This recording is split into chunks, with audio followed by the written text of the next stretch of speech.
안녕하세요. 마이메이커 여러분. 쉐렌 키르케고르의 사랑의 실천.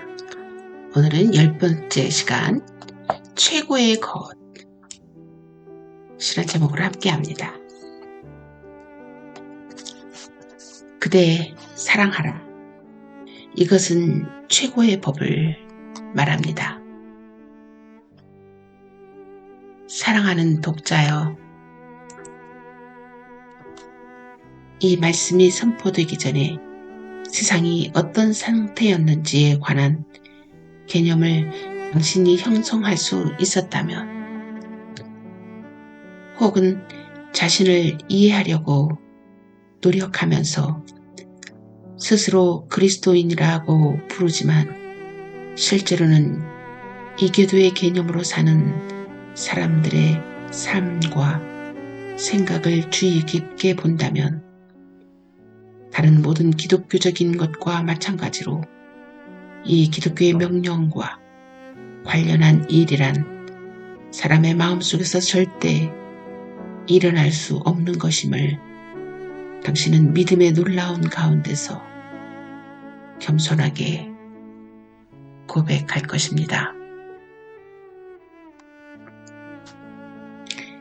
이전의 유대교와 기독교의 1800년 세월에서 이것이 명령된 후에 이제 모든 사람이 이 안에서 구조화되고 영적인 의미로 부유한 부모 집에서 자란 자녀처럼 되었을 때 일용할 양식이 그들에게 선물이었음을 이제 거의 망각하게 되었습니다.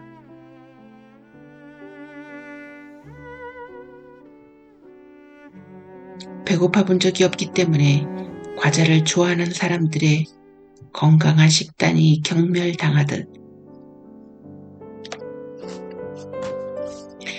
기독교는 모든 신기한 것을 좋아하는 환경 속에서 자란 사람들에 의해 종종 경멸당해 왔습니다. 이제 기독교는 이미 알려지고 주어진 것으로 전제되었으며 더 앞으로 나가기 위해 그렇게 암시되어야 했습니다.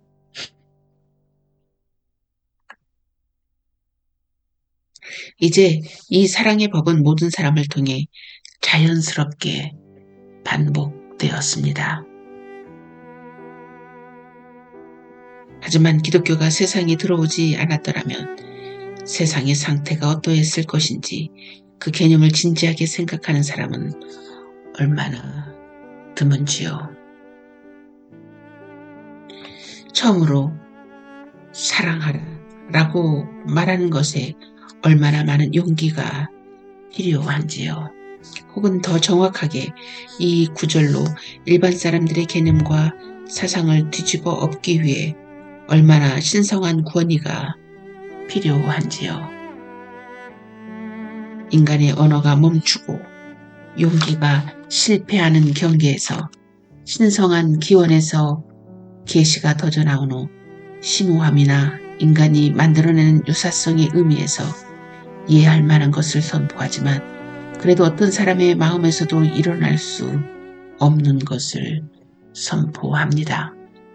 그것은 일단 표현되면 이해하기 어렵지 않습니다.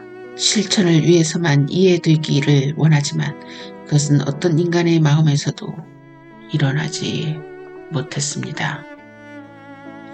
기독교를 무분별하게 암기식으로 배운 적이 없어 망가지지 않은 이방인, 혹은 그리스도인이라고 착각하지 않아 망가지지 않은 이방인을 생각해 보십시오. 그러면 사랑하라는 이 계명은 이방인을 놀라게 할 뿐만 아니라 방해할 것이며 결국 그에게 실족이 될 것입니다. 바로 이런 이유에서 모든 것이 새롭게 되었도다라는 기독교 표적은 다시 사랑의 계명에 잘 들어맞습니다. 이 계명은 우연한 의미에서 새로운 것이 아닙니다.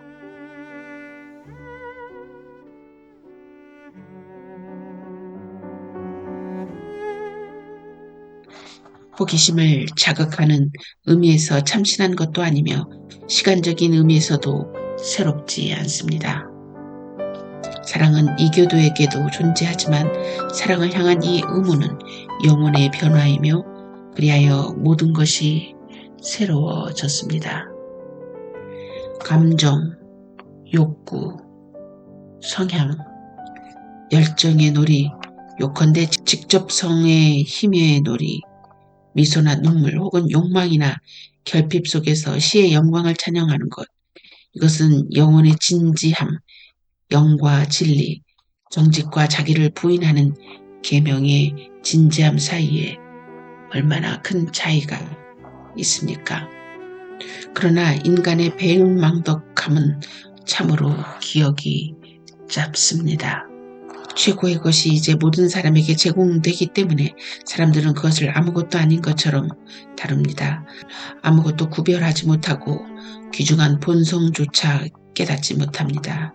최고의 것이 무엇인가를 잃어버린 것 같습니다. 왜냐하면 누구나 같은 것을 가질 수 있기 때문입니다. 한 가족이 어떤 사건과 관련한 귀중한 보물을 소유하고 있다면 세대를 거치면서 부모는 자녀에게 이야기하고 그 자녀는 또 다음 세대에게 이야기합니다.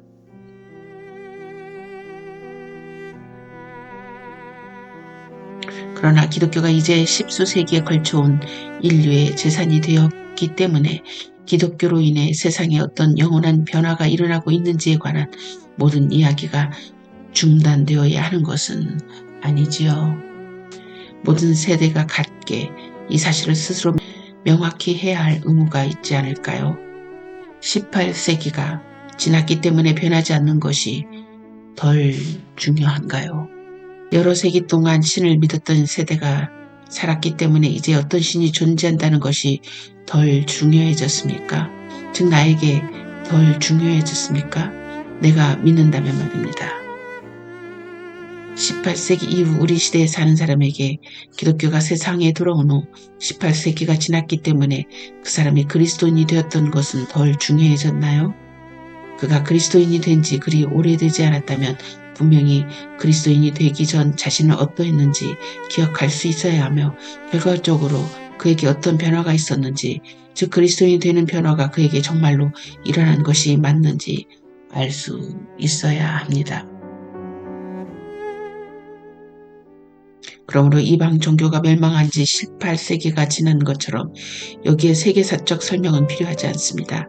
왜냐하면 여러분과 제 청중이 이교도였던 것은 사실 그리 오래되지 않았고, 즉 우리가 그리스도인이 되었다면 말입니다. 바로 이것이 가장 한탄스럽고 불경한 속임수입니다. 소중하고 가장 고귀한 것을 본인이 가졌다고 생각하지만 실제로는 전혀 갖고 있지 않기 때문입니다. 가장 소중한 것이 사기에 당하도록 배은망덕하게도 허용함으로 자기를 속이는 것입니다. 사실 내 소유물의 정체에 관한 적절한 인식이 없다면 가장 소중한 것을 포함해 모든 것을 가진다 해도 무슨 소용이 있을까요? 성경에 따르면 세상 재물을 가진 사람은 갖지 않은 사람처럼 살아야 합니다. 그렇다면 최고의 것에 관해서도 이것이 사실일까요?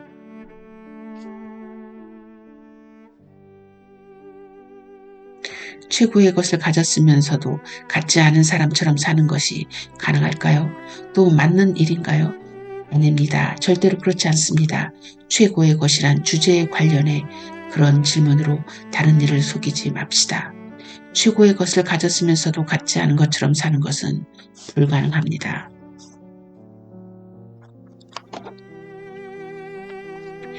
이 생각이 옳습니다.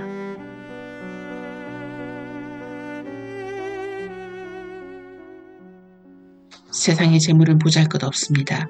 그래서 성경은 그 재물을 소유할 때 보잘것없는 것을 가진 것처럼 해야 한다고 가르칩니다.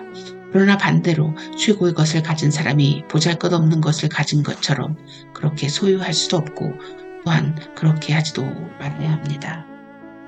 세상 재물은 외적인 의미에서 현실이기에 갖고도 가지지 않은 자처럼 살 수 있습니다. 그러나 영적 재물은 속사람에만 존재하고 진정 소유할 때만 존재하기에 실제로 가진 것이 맞다면 갖지 않은 자처럼 존재할 수 없습니다.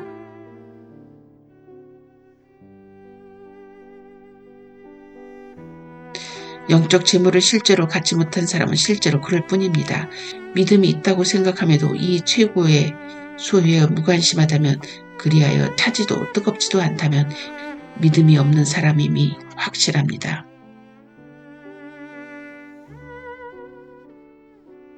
자기가 그리스도인이라 생각하면서도 그리스도인으로서 어떻게 사는가에 무관심하다면 그리스도인이 전혀 아닙니다.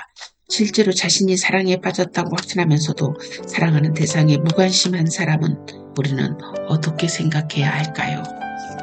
따라서 우리가 기독교를 말할 때 지금이나 다른 어떤 경우에도 그 기원을 잊어서는 안 됩니다. 즉 기독교는 어떤 사람의 마음으로 생각해낼 수 있는 것이 절대 아니라는 점입니다. 기독교 믿음의 기원을 말하기를 잊지 맙시다. 한 사람이 믿음을 가질 때 다른 사람이 믿었기에 믿는 것이 아닙니다. 물론 그도 이전에 수많은 사람이 믿었던 믿음에 사로잡혀 믿습니다. 그렇다고 해서 기독교의 기원이 줄어드는 것은 아닙니다. 장인의 도구도 세월이 지나며 무뎌지고 용수철도 탄성력이 약해집니다. 하지만 영원한 탄성을 지닌 믿음은 아무리 오랜 세월이 흘러도 전혀 변하지 않고 그대로 유지됩니다. 검력기는 오래 사용하면 탄성이 약해집니다. 그래서 힘이 약한 사람도 검사를 통과할 수 있습니다. 그러나 한 사람이 기독교를 믿는 믿음을 가지는지 그렇지 않은지를 검사하는 영원한 기준은 모든 세대를 지나와도 전혀 변함이 없습니다. 그리스도께서 사람을 삼가라 라고 말씀하셨을 때 우리를 다른 사람들과 늘 비교하거나 습관 혹은 다른 외면적인 것 때문에 최고의 영적 재물을 사기당해 잃지 않도록 주의하라는 뜻이라고 나는 이것을 이해합니다. 사기꾼을 경계하면 그들을 쉽게 파악할 수 있기에 덜 위험합니다. 그러나 무관심과 습관의 나태함을 지닌 채 여러 세대를 지나면 그 세대가 단독자를 대신하여 최고의 재물을 인수하기를 원합니다. 그리하여 세대가 수혜자가 되고 단독자는 사회의 일개 구성원으로 자동적으로 전락합니다. 이런 체제에서 가장 소중한 것을 공동재산으로 만드는 나태한 관습은 가장 무섭고도 끔찍합니다. 최고의 재물은 전리품처럼 획득할 수 없습니다. 당신은 이기적인 방법으로 당신 자신만을 위하여 그것을 가질 수 없습니다. 자신만을 위해 이기적으로 가지는 것은 절대 최고의 재물이 아니기 때문입니다. 그러나 가장 심오한 의미에서 최고의 재물을 다른 사람과 공유한다고 가정해 봅시다. 사실 최고의 재물이란 다른 모든 사람과 공유할 수 있어야 합니다. 그런데도 나 홀로 믿음으로 그것을 간직해야 합니다. 그래야 다른 사람도 가질 수 있고 한 걸음 더 나아가 다른 사람들은 그것을 버릴 때라도 나 홀로 그것을 간직할 수 있습니다. 사람들을 삼가기 위해 다른 말씀에도 주의를 기울여야 합니다. 뱀같이 지혜로워라. 그래야만 나 자신을 위하여 이 믿음의 비밀을 지킬 수 있습니다. 내가 하는 것처럼 다른 사람도 하도록 소망하며 실천할 수 있습니다. 비둘기같이 순결하라. 믿음이란 바로 이 단순함이기 때문입니다. 믿음을 다른 것으로 만들기 위해 뱀의 지혜를 사용하지 말아야 합니다. 하지만 다른 사람에게는 뱀의 지혜를 사용하십시오. 내 믿음의 비밀을 지키기 위해 사람들을 조심하기 위해 뱀의 지혜를 사용해야 합니다.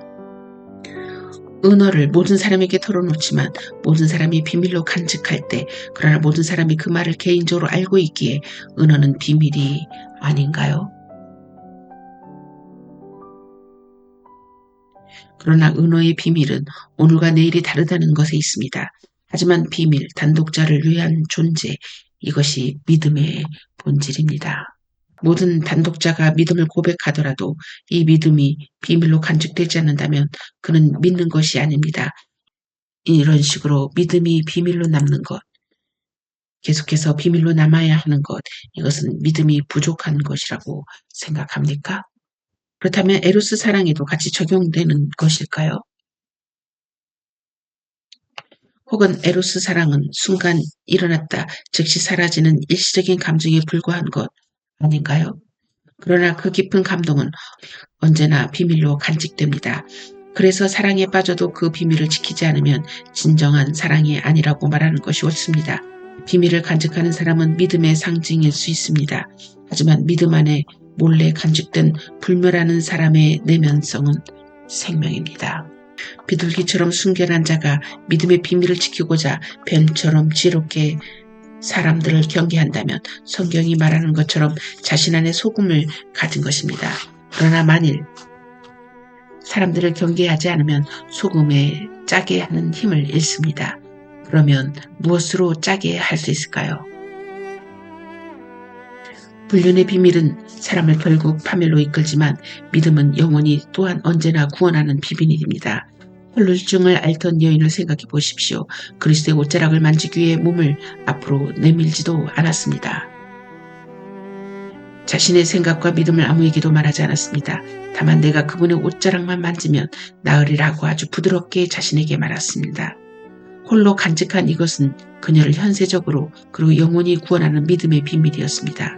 신앙을 담대히 고백할 때, 팔다리를 꼼짝할 수 없어 병상에 누워있을 때도, 혀조차 움직일 수 없을 때에도 이 비밀을 자기 안에 간직할 수 있습니다. 그러나 믿음의 기원은 기독교 기원과 바로 연결됩니다. 여기서 이교도와 오류, 그리고 그 특징을 길게 설명할 필요는 전혀 없습니다. 본질적으로 기독교인의 표식은 기독교 자체에 들어있습니다. 잠시 가정해 봅시다. 잠시 기독교를 잊고 일반적으로 사람들이 사랑이라고 알고 있는 것을 떠올려 봅시다. 시에서 읽은 것 혹은 이것저것을 떠올려 보십시오. 당신에게 이렇게 하라고 명령하던 것들이 있었던가요? 그대 사랑하라. 솔직해집시다. 물론 내가 당신을 괴롭히려는 것이 아닙니다. 살아오는 동안 놀란 일이 얼마나 많았는지 다 셀 수 없을 정도로 나부터 많이 놀랐음을 인정합니다. 우리는 기독교 사랑으로 모든 것을 얻었음에도 사랑 때문에 모든 것을 잃은 것처럼 생각했습니다. 솔직히 말해볼까요? 대부분 사람들은 시인이 찬란하게 묘사한 에로스 사랑이나 우정을 그대 사랑하라 라는 이 보잘것없는 사랑보다 훨씬 고차원의 사랑으로 여김을 인정할 것입니다. 그대 사랑하라. 사랑하는 것이 의무일 때만 사랑이 모든 변화로부터 영원히 안전해집니다. 복된 독립으로 영원히 자유를 누립니다. 절망을 떠나 영원히 행복하게 안전해집니다.